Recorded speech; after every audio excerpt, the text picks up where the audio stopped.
Ice cream parlour കേസിൽ VS. ഹൈക്കോടതിയിൽ ഹർജി നൽകി. റൌഫിനെയും കുഞ്ഞാലിക്കുട്ടിയെയും കക്ഷി ചേർക്കണമെന്നാണ് ആവശ്യം. വിവരങ്ങളുമായി ശ്രീനാഥ് ചേരും. ശ്രീനാഥ്, എന്താണ് ഈ പുതിയ ഹർജിക്ക് പിന്നിൽ? വി.എസിന്റെ നീക്കത്തെ നമുക്ക് എങ്ങനെ വ്യാഖ്യാനിക്കാം? ഐസ്ക്രീം പാർലർ കേസിന്റെ പീഡന കേസിന്റെ അന്വേഷണവും വിചാരണയും അട്ടിമറിക്കാൻ ശ്രമിച്ചു എന്ന കേസിലെ നടപടികൾ അവസാനിപ്പിച്ച കീഴ്ക്കോടതി വിധിക്കെതിരെ സമർപ്പിച്ച ഹർജിയിലാണ് മുസ്ലിം ലീഗ് ദേശീയ ജനറൽ സെക്രട്ടറി പി.കെ. കുഞ്ഞാലിക്കുട്ടിയെയും റൌഫിനെയും കക്ഷി ചേർക്കണം എന്ന് വി.എസ്. അച്യുതാനന്ദൻ ആവശ്യപ്പെട്ടിരിക്കുന്നത്. ഇത് സംബന്ധിച്ച ഹർജി ഹൈക്കോടതിയിൽ വി.എസ്. സമർപ്പിച്ചു. കോഴിക്കോട് ടൗൺ പോലീസ് 2011 രജിസ്റ്റർ ചെയ്യുകയും പിന്നീട് ഒരു പ്രത്യേക സംഘം അന്വേഷിക്കുകയും ചെയ്ത കേസിലെ നടപടികൾ കഴിഞ്ഞ ഡിസംബർ 23-നാണ് കോഴിക്കോട്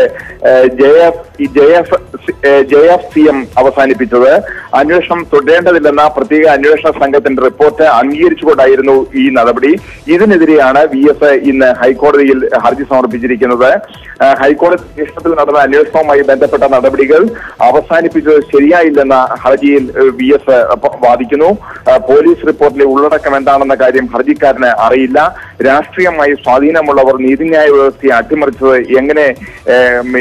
എങ്ങനെയെന്ന കാര്യം പ്രത്യേകം അന്വേഷണ സംഘം പരാമർശിച്ചില്ല എന്നും വി.എസിന്റെ ഹർജിയിൽ പറയുന്നുണ്ട്. ഇരകൾക്ക് ലക്ഷക്കണക്കിന് രൂപയാണ് പി.കെ. കുഞ്ഞാലിക്കുട്ടിയും K.A. റൌഫും നൽകിയത്. കേസിലെ വിചാരണ കഴിഞ്ഞ ഉടൻ ഇരകളെ ലണ്ടനിലേക്ക് കടത്തുകയും ചെയ്തു.